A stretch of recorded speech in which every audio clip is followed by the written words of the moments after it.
Hello students, my name is Atisha Chhaje. I am a lecturer of Government Polytechnic College, Dungarpur. आज हम processes in manufacturing Me3O2 का unit number 2 conventional metal cutting processes का 6th part start कर रहे हैं। Last class में हमने classification and description of broaching machine पढ़ा था। आज हम पढ़ेंगे topic 2.2.2 elements of broach. So this is the diagram of the broach। यहाँ पे ये जो डायग्राम दिख रहा है ये डायग्राम है ब्रोच दांतों के एलिमेंट्स का। जो ब्रोच के जो टीथ हैं उनके एलिमेंट्स का डायग्राम है। ये जो डायग्राम है ये है आंतरिक ब्रोच के तत्व यानी कि इंटरनल ब्रोच के elements of internal broach and this diagram is for the grinding of the broach. How the grinding of the broach is done, that is shown in this picture. तो हम इस diagram से देख सकते हैं जो कि है ब्रोच टीथ के एलिमेंट्स का डायग्राम है। ये यहाँ पे जो पीछे का ये जो एंगल होता है इसे बोलते हैं बैक ऑफ एंगल या फिर क्लियरेंस एंगल बोलते हैं। ये जो यहाँ पर कर्व होता है वो इसकी रेडियस होती है। ये जो सरफेस होता है इसे टूथ फेस कहते हैं। ये जो पार्ट होता है इसे लैंड कहा जाता है। इस लाइन से यहाँ तक की जो दूरी होती है वो पिच होती है। पिच से ये एंगल जो फॉर्म होता है उसे रैक एंगल या फिर हुक एंगल कहा जाता है। यहाँ से लेकर यहाँ तक की जो डेप्थ होती है उसे बोलते हैं टूथ डेप्थ। ठीक है, तो ये डायग्राम है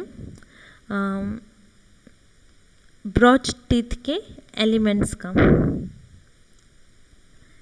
यहाँ पर हो रही है ब्रोच के टूथ की ग्राइंडिंग।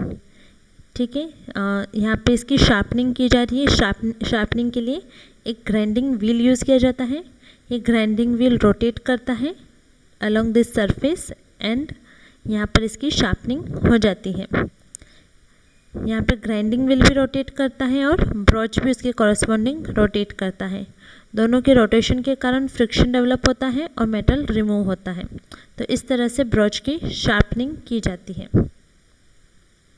नेक्स्ट है एलिमेंट्स ऑफ इंटरनल ब्रोच। ठीक है, यहाँ पे ये जो फर्स्ट ये जो पार्ट है ये है pull end, then this is root diameter. पीछे का पार्ट होता है उसे बोलते हैं रेयर पायलट। लास्ट वाला पार्ट है टेल। इनिशियली पार्ट जो होता है इसे बोलते हैं फ्रंट पायलट। ये है rear pilot and this is front pilot. Starting से लेके यहाँ तक के जो टूथ होते हैं वो होते हैं रफनिंग टीथ। यहाँ से लेकर यहाँ तक जो टीथ होते हैं उन्हें बोलते हैं सेमी फिनिश टीथ। और यहाँ से लेकर जो लास्ट वाले टीथ जो होते हैं वो होते हैं फिनिशिंग टीथ। तो स्टार्टिंग से लेकर फ्रंट पायलट तक की दूरी कहलाती है शैंक लेंथ। और जहाँ से टूथ स्टार्ट होता है, फर्स्ट टूथ जो स्टार्ट होता है वहाँ से इसके सेमी फिनिश टीथ तक की दूरी कहलाती है कटिंग टीथ। ठीक है, अब हम एक एक करके इनके पार्ट्स की स्टडी करते हैं। सबसे पहले है कर्षण सिरा जिसे बोलते हैं पुल एंड। ये जो हिस्सा है इसे बोलते हैं पुल एंड। कर्षण सिरे का प्रावधान केवल कर्षण ब्रोचों में ही होता है। कर्षण सिरे के द्वारा ब्रोच को ब्रोचन मशीन की कर्षण यंत्रावली से संयोजित करते हैं। ठीक है, तो पुल एंड का काम है इसे ब्रोचिंग मशीन से संयोजित करना।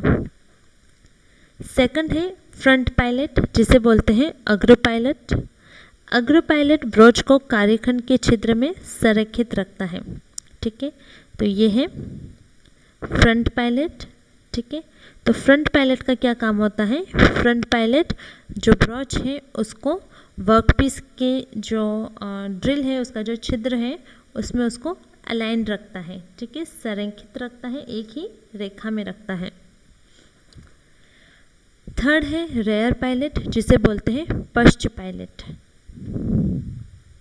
ये जो आपको दिख रहा है ये है rear pilot. Rear pilot broach का यह भाग है, ब्रोच को उस समय सहारा देता है जबकि अंतिम दांत परिष्कृत छिद्र से बाहर निकल रहा होता है। इस तरह पश्च पायलट का आकार और आकृति परिष्कृत छिद्र के आकार और आकृति जैसी ही होती है ताकि कट समाप्त होने के पश्चात ब्रोच का संरेखण बना रहे। तो रेयर पायलट क्या करता है, जब ये जो टूथ है जिनसे ग्राइंडिंग हो रही है, तो जब फिनिशिंग टीथ के यहाँ पर जब ग्राइंडिंग हो रही होती है तब ये रेयर पायलट उसको ब्रोच को सहारा देता है, ठीक है। इससे क्या होता है, उसको सहारा देने के कारण क्या होता है, जो छिद्र है उसका आकार और आकृति वैसी ही रहती है। नहीं तो क्या होता है, अलाइनमेंट होने की वजह से क्या, मिस अलाइनमेंट होने की वजह से छिद्र के आकार और आकृति में परिवर्तन आ सकता है। इसलिए रेयर पायलट का यूज़ किया जाता है और इसकी आकार और आकृति वैसी ही होती है जैसी परिष्कृत छिद्र के आकार और आकृति होती है। उससे क्या होता है, कट समाप्त होने के पश्चात जो ब्रोच है उसका अलाइनमेंट बना रहता है। फोर्थ है फॉलोअर एंड, जिसे बोलते हैं अनुगामी सीरा। अनुगामी सीरा कर्षण ब्रोच में ही रहता है, जिसे स्वचालित ब्रोचन मशीन के द्वारा कसकर पकड़ा जा सकता है तथा प्रारंभिक अवस्था में वापस लाया जाता है। तो फॉलोअर एंड जो होता है वो ब्रोच के अंदर ही होता है, जिसे कि स्वचालित जो ब्रोचिंग मशीन होती है उसके द्वारा इसे कसकर पकड़ा जाता है और फिर इसे वापस इनिशियल पोजीशन पर लाया जाता है। फिफ्थ है शेंक लेंथ, जिसे बोलते हैं शेंक की लंबाई, जो कि है from the pull end to front pilot तक की दूरी है शेंक लेंथ। तो शेंक की लंबाई इतनी ज़रूर होनी चाहिए कि यह ब्रोच को कार्यखंड में से गुजार सके तथा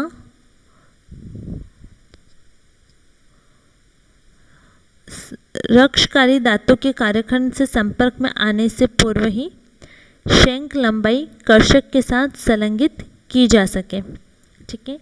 तो शेंक लेंथ इतनी होनी चाहिए कि ये जो ब्रोच है उसको वर्कपीस में से गुजार सके, ठीक है। और जो टूथ हैं रफनिंग टीथ, ठीक है, उनको कार्यखंड से संपर्क में आने से पूर्व ही शेंक लंबाई कर्षक के साथ उसको संलग्नित कर सके। सिक्स्थ है रुक्ष दांत, जिसे बोलते हैं रफनिंग टीथ। जो इनिशियल जो टीथ होते हैं वो कहलाते हैं रफनिंग टीथ। रफनिंग टीथ ब्रोच के रक्ष दांत हैं जो कि कार्यखंड की अधिकांश कटाई करते हैं। ये मैंने अपने लास्ट वीडियो लेक्चर में आपको रफनिंग टीथ, सेमी फिनिश टीथ और फिनिशिंग टीथ के बारे में मैंने आपको बताया था। तो रफनिंग टीथ क्या करते हैं, ये सबसे ज़्यादा कटाई करते हैं, ठीक है। सबसे ज़्यादा जो मेटल रिमूवल होता है वो रफनिंग टीथ के द्वारा होता है। उसके बाद आता है सेमी फिनिश टीथ, जिसे बोलते हैं अर्ध परिवकारी दांत। परिष्करण दांतों की लंबाई का कुछ भाग छिद्र को सही साइज प्रदान करता है। इस भाग के दांतों को अर्ध परिष्करण दांत कहते हैं। तो जो सेमी फिनिश टीथ हैं ये रफनिंग टीथ के कंपैरेटिवली कम मेटल रिमूव करते हैं, ठीक है। और इन्हें सेमी फिनिश टीथ को साइजिंग टीथ भी कहा जाता है, ठीक है। तो ये सही साइज प्रदान करने का काम करते हैं। एथ है फिनिशिंग टीथ, जिसे बोलते हैं परिष्कारी दांत। अर्ध परिष्कारी दांतों के बाद ब्रोच के अंतिम कुछ दांत परिष्कारी दांत कहलाते हैं, जिनके द्वारा धातु कर्तन नगण्य सा होता है। फिनिशिंग टूथ जो होते हैं वो काफ़ी कम मेटल रिमूव करते हैं, ठीक है। तो जब सेमी फिनिश टूथ के बाद जो टूथ स्टार्ट होता है वो होते हैं फिनिशिंग टूथ स्टार्ट होते हैं। इन दांतों की आकृति और आकार छिद्र के परिष्कृत आकृति और आकार के बराबर होते हैं। इस तरह इन दांतों द्वारा इच्छित आकृति और आकार तथा उच्च परिष्कृति के छिद्र का निर्माण होता है। ठीक है। तो फिनिशिंग टीथ क्या होता है, ये उसी आकृति और आकार का होता है जिस आकार का हमें छिद्र चाहिए, ठीक है। तो ये क्या करता है, हाई सरफेस फिनिश के लिए फिनिशिंग टीथ का यूज़ किया जाता है।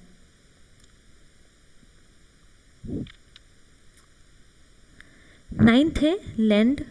दांत का सबसे ऊपरी भाग लैंड कहलाता है, जिसे अवकाश प्रदान करने के लिए थोड़ा सा घिस देते हैं, ठीक है। तो ये जो पार्ट है दांत के सबसे ऊपर वाला जो पार्ट होता है, ये इसे लैंड कहते हैं।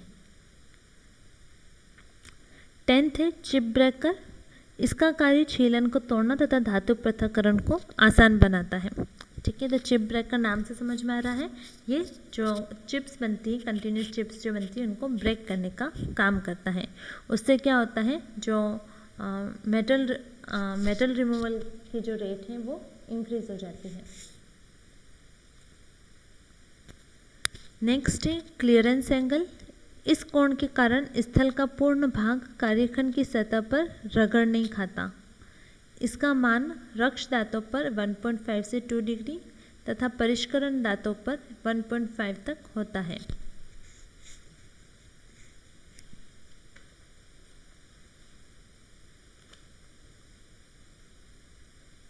यह है बैक ऑफ एंगल, जिसे क्लियरेंस एंगल भी बोलते हैं, ठीक है।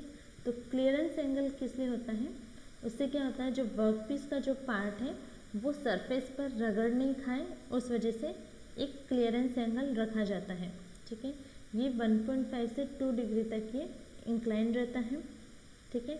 अगर रफनिंग टीथ है तो 1.5 से 2 डिग्री तक इंक्लाइन रहता है, और अगर फिनिश टूथ है तो 1.5 डिग्री तक इसका एंगल रहता है। नेक्स्ट है रैक एंगल और फेस एंगल, ठीक है। तो रैक एंगल कौन सा है, ये वाला, ठीक है। ये जो एंगल है ये है रैक एंगल या फिर फेस एंगल। जो काम एकल बिंदु औजार पर अवनमन कोण प्रदान करने का है, वही उद्देश्य ब्रोच पर इस कोण को प्रदान करने से पूरा होता है, ठीक है। तो रैक एंगल का वही यूज़ है जो एक सिंगल कटिंग टूल में रैक एंगल दिया जाता है, उसी पर्पज से ब्रोच में भी ये रैक एंगल दिया जाता है। इस कोण का मान काटे जाने वाले पदार्थ के अनुसार बदलता है, जो सामान्यतः तन्यता के साथ साथ बढ़ता है। जैसे जैसे डक्टिलिटी बढ़ती है वैसे वैसे जो एंगल है वो बढ़ता जाता है। जैसे कि इस्पात यानी स्टील के लिए इस कोण का मान 15 से 20 डिग्री तक रहता है, जबकि ढलवा लोहा, ठीक है, उसके लिए यानी कि कास्ट आयरन के लिए इसका एंगल 6 डिग्री से 8 डिग्री तक रखा जाता है। नेक्स्ट है पिच, ठीक है। तो ये जो लैंड से रैक एंगल तक की जो दूरी होती है, रैक एंगल के स्टार्ट होने तक की दूरी, ये कहलाती है पिच, ठीक है। तो पिच क्या है, दो संलग्न दांतों के संगत बिंदुओं के बीच की दूरी को पिच कहते हैं, ठीक है। तो जो दो दांत हैं, संलग्न दांत, एक दांत के बाद जो दूसरा दांत आ रहा है, उन दोनों दांतों के बीच की जो दूरी है उन्हें पिच कहा जाता है। रफ एवं semi finish and finishing teeth के लिए अंतराल का मान अलग अलग होता है, ठीक है। तो सारे जो रफनिंग टीथ है, सेमी फिनिश टीथ है और फिनिश टीथ है, इन तीनों टाइप्स के टीथ के लिए अलग अलग पिच का मान होता है। जैसे कि इंटरनल सरल ब्रोचों में अंतराल का मान होता है 1.25 into 1.5 into root of cut की लंबाई, जबकि घूर्णी कट ब्रोच में अंतराल का मान 1.4 से 1.8 इंटू रूट ऑफ कट की लंबाई। औसतन परिष्कारी दांतों का अंतराल कर्तक दांतों के अंतराल का आधा रखा जाता है। अंतराल का उपयुक्त चयन करते समय इतना अवश्य ध्यान रखना चाहिए कि क्रिया के दौरान ब्रोच के कम से कम 2 दांत सदैव कार्य के संपर्क में रहें। तो इसमें जो पिच रखा जाता है, उस पिच को रखते टाइम ये ज़रूर ध्यान रखना चाहिए कि जब यहाँ पे वर्कपीस पर फिनिशिंग हो रही है, ठीक है, या फिर मेटल रिमूवल प्रोसेस जो हो रहा है, उस टाइम कम से कम 2 दांत वर्कपीस के कांटेक्ट में रहने चाहिए।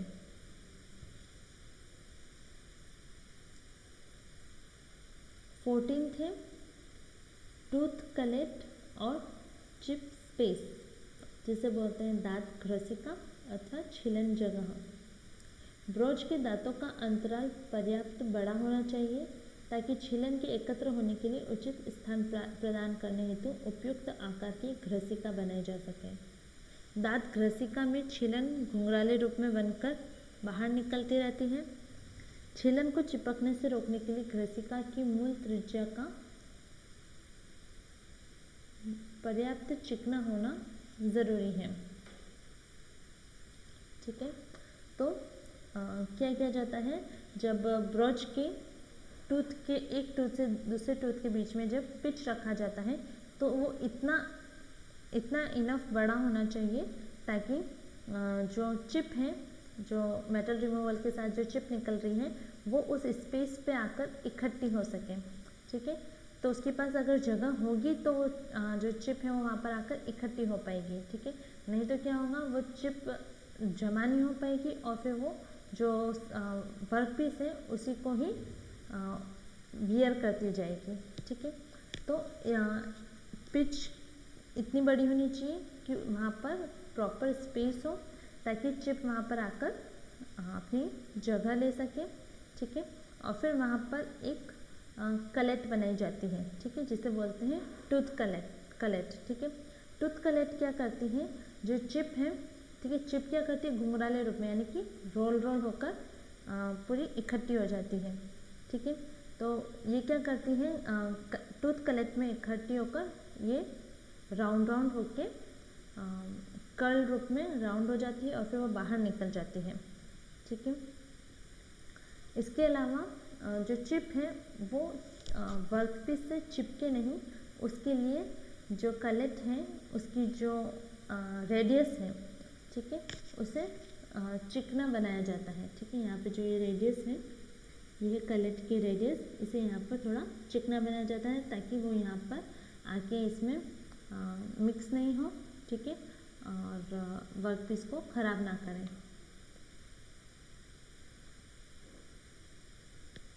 तो ये हो गया एलिमेंट्स ऑफ ब्रोच। अगर आपको कोई भी डाउट हो तो आप मुझे कमेंट सेक्शन में पूछ सकते हैं। Thank you.